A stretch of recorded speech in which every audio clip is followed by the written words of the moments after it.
good morning everyone. Welcome back. So today we are going to discuss about the good conductor.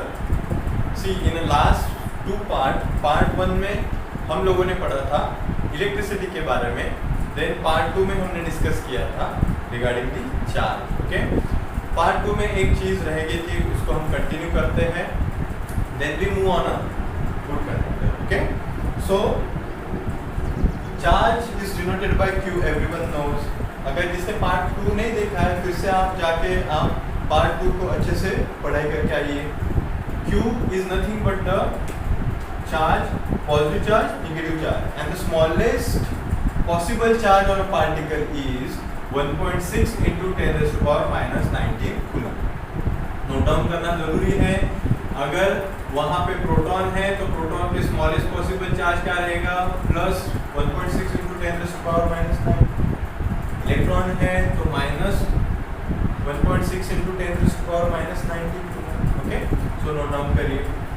Let's move on a good conductor. Okay, हमेशा कहा जाता है कि metals are the good conductors, non metals, most of the non metals are the bad conductor.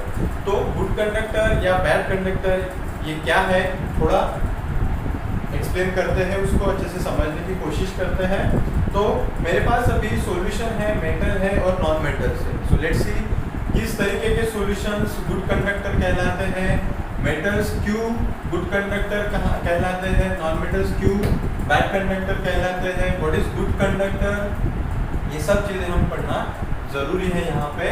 तो good conductor is nothing but कोई भी material को good conductor होने के लिए वहाँ पे ज़रूरत है सम फ्री चार्ज कैरियर. जब तक वहाँ पे फ्री चार्ज कैरियर नहीं होंगे तब तक वहाँ पे करंट फ्लो नहीं होगा. ओके, इसको थोड़ा एग्जांपल के साथ अपन पढ़ते हैं तो आपको अच्छे से समझ में आएगा कि जैसे सॉल्यूशन है. ओके, अब मैंने अगर यहाँ पे सॉल्यूशन ले लिया डिस्टिल वाटर. ओके, अब डिस्टिल वाटर में अगर मैं करंट पास करता हूँ तो डिस्टिल वाटर में करंट पास नहीं होगा. क्यों नहीं होगा, because distil water does not contain the free charge carrier. Free charge carrier वहाँ पे अवेलेबल नहीं है. अगर मैं इसी डिस्टिल वाटर में अगर मैं NaCl ऐड करता हूँ तो वहाँ पे Na प्लस और Cl माइनस आयंस तैयार हो जाएंगे. ओके, जैसे अब इसमें मैंने 2 रॉड डाल दिए. Okay, this is cathode and this is anode. Okay, अब कैथोड जैसे यहाँ पे डिसोसिएशन हो गया, राइट. अब ये जो सोडियम है और ये क्लोरीन है. ओके, सोडियम किसके तरफ जाएगा, कैथोड की तरफ जाएगा, राइट. क्लोरीन कहाँ पे जाएगा, एनोड की तरफ जाएगा. सो इस तरीके से वाटर में चार्ज फ्लो होना चालू हो जाएंगे.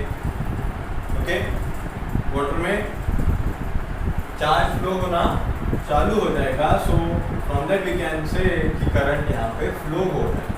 सो now this solution is a good conductor of electricity, क्योंकि वहाँ पे इलेक्ट्रिक करंट फ्लो हो रहा है, right. So that's why it is a good conductor of electricity. Come to the metal. अब मेटल में generally metals are called as a good conductor of electricity. Why metals are called as a good conductor, because it carry the free charge. वो free charge लेके रहते हैं. जैसा for example अगर आप metals good conductor कहलाते हो तो क्यों कहलाते हो, क्योंकि मेटल्स की जनरली आपने देखा होगा कि मेटल्स के आउटर मोस्ट ऑर्बिट में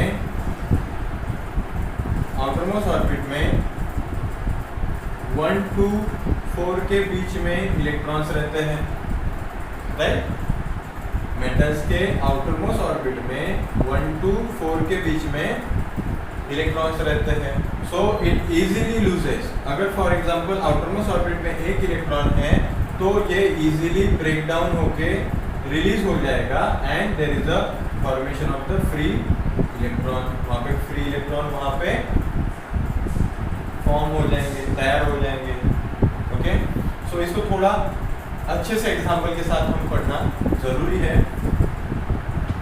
let's take example sodium. Why sodium is a good conductor, why chlorine is a bad conductor. Okay, chlorine is a non metal, why chlorine is a bad conductor of electricity. So उसको हम थोड़ा elaborate करते हैं। जैसे अब sodium का atomic number 11 है, तो उसका इलेक्ट्रॉनिक कॉन्फ़िगरेशन 281, और सोडियम थर्ड पीरियड से बिलोंग करता है। उसी थर्ड पीरियड से क्लोरीन भी बिलोंग करता है। सो दोनों में सेम ऑर्बिट्स हैं, यहाँ पे भी first orbit, second orbit, third orbit.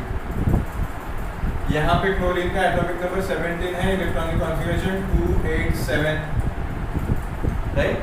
सो यहाँ पे आउटरमोस्ट ऑर्बिट में 7 इलेक्ट्रॉन है, यहाँ पे आउटरमोस्ट ऑर्बिट में 1 इलेक्ट्रॉन है। ठीक है, सो अगर कोई भी एटम के आउटरमोस्ट ऑर्बिट में, ये न्यूक्लियस के first orbit, second orbit and this is third orbit. Okay, outermost orbit में 7 इलेक्ट्रॉन है, 1 2 3 4 5 6 एंड 7, और यहाँ पे आउटरमोस्ट ऑर्बिट में 1 इलेक्ट्रॉन है, पहला ऑर्बिट, दूसरा ऑर्बिट। ओके, तो थर्ड ऑर्बिट में 1 ही इलेक्ट्रॉन है। तो यहाँ पे 1 इलेक्ट्रॉन को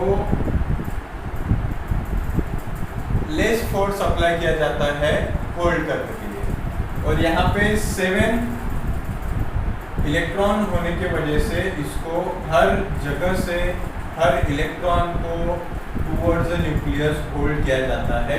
उसको फोर्स ऑफ अट्रैक्शन लगा के उसको होल्ड किया जाता है।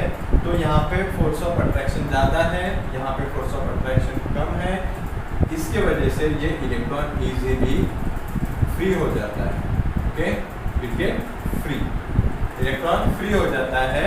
और इसी तरह अगर हम कॉपर को लेते हैं, कॉपर वायर को, so the copper wire contain many more free electrons, and because of that copper is a good conductor of electricity.